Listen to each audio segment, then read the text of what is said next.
A las 12:44 de la mañana del martes 8 de abril del año 2025, el corazón de todo un país se paralizó. Aún no lo sabíamos, pero muy pronto el horror quedaría de manifiesto y sus consecuencias serían insoportables. 231 personas perdieron la vida tras el desplome casi total del techo del conocido centro nocturno Jet Set, la peor tragedia no natural de la historia de la República Dominicana. Bienvenidos a esta entrega especial de Political Bytes.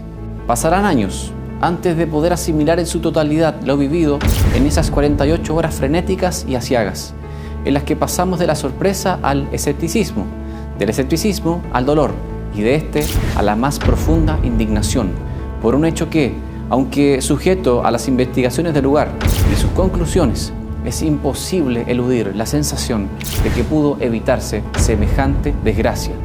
Antes del amanecer de esa larga noche de abril, de inmediato tomó el control el Centro de Operaciones de Emergencias, el COE, en la voz de su director, Juan Manuel Méndez, quien, a través de improvisadas ruedas de prensa, iba dando cuenta de los traslados a centros hospitalarios, así como el número de heridos y también de fallecidos, confirmados por supuesto. Una lista que solo hizo aumentar conforme pasaban las horas. Han quedado al desnudo varios hechos y verdades, pero me gustaría destacar dos.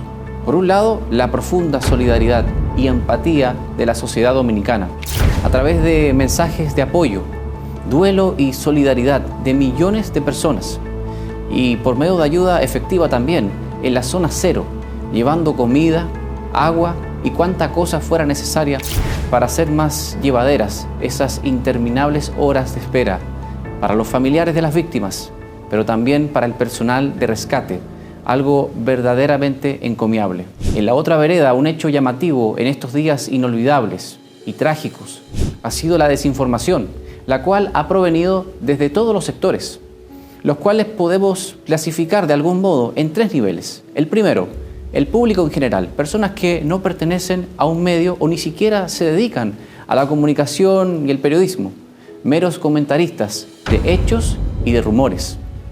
El segundo nivel, los medios de comunicación y sus comunicadores, que tenían la sagrada responsabilidad de mantener informada a la población de los más diversos acontecimientos de esta tragedia, sobre la base de hechos probados y no de supuestos.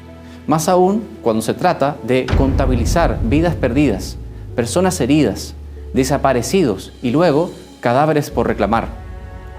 Y en el tercer nivel, la autoridad, en esta ocasión el COE y su vocero máximo, Juan Manuel Méndez, quienes se vieron sometidos a un escrutinio público importante en noches interminables en las que solo podían ofrecer noticias desalentadoras. No podía ser de otro modo. Alguien tenía que informarle al país la magnitud de esta tragedia. Permítame ser lo más claro posible, responsable y preciso. En la misión de informar veraz y oportunamente, podemos decir con la máxima objetividad que todos en algún pasaje de esta tragedia hemos fallado. Fallamos los ciudadanos de a pie, los que sin sopesarlo por más de unos pocos segundos y motivados más bien por la necesidad de montarnos en la ola de la tragedia, se reprodujeron supuestas informaciones inéditas de personas, muchas de estas conocidas por la opinión pública a nivel nacional e internacional, que supuestamente habían logrado sobrevivir o que habían fallecido o que aún estaban atrapadas. Lo más reprobable fue la osadía de aquellos que no tuvieron el más mínimo reparo en difundir fotos y videos de cadáveres o de personas atrapadas aún con vida.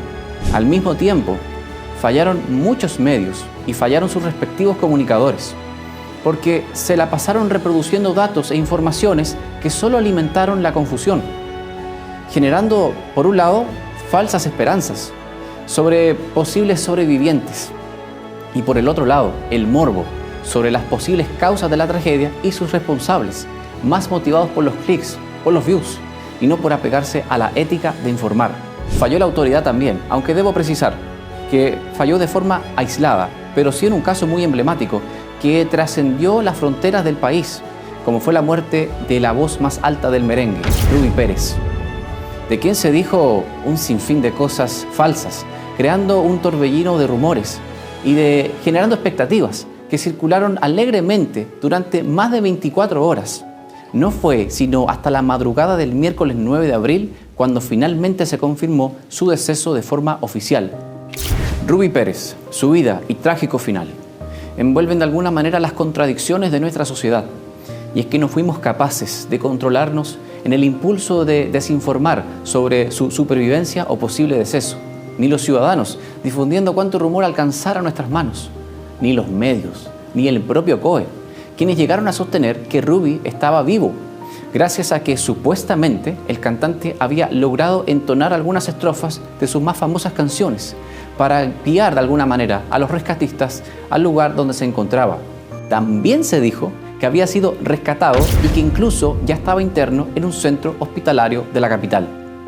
Informaciones que fueron divulgadas por sus familiares y por el propio director del COE, citando como su fuente informativa al manager del cantante, quien, para colmo de males, ni siquiera se encontraba en el país en el momento de la tragedia.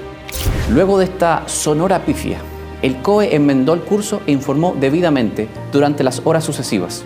No así algunos medios, que insistieron hasta la saciedad con el supuesto rescate de personas con vida, aun cuando la autoridad había reafirmado una y otra vez que no habían logrado rescatar a nadie con vida desde las 3 de la tarde del martes 8, unas 14 horas después de que el techo de la discoteca Jet Set cayera y matara casi de forma instantánea a la gran mayoría de las víctimas. El país atraviesa uno de sus duelos más sentidos de toda su historia. 231 personas perdieron la vida, 189 quedaron heridos y de estos muchos con pronóstico aún reservado. Familias quebradas para siempre, hijos sin padres, padres sin hijos, amigos entrañables y viejos conocidos que ya no están, heridas que probablemente nunca sanarán del todo. Si algo podemos hacer por ese dolor y por los que ya no están, es respetar su memoria, aprendiendo a ser responsables a la hora de emitir una opinión, a ser responsables a la hora de informar y sobre todo a no jugar con las esperanzas de tanta gente que hoy deambula rota y cuyo último recuerdo de sus seres queridos será esa larga noche de abril, una noche que jamás olvidaremos. Desde Cerebros Políticos, nuestro deseo es que las familias se encuentren consuelo y las víctimas tengan eterno descanso. Muchas gracias.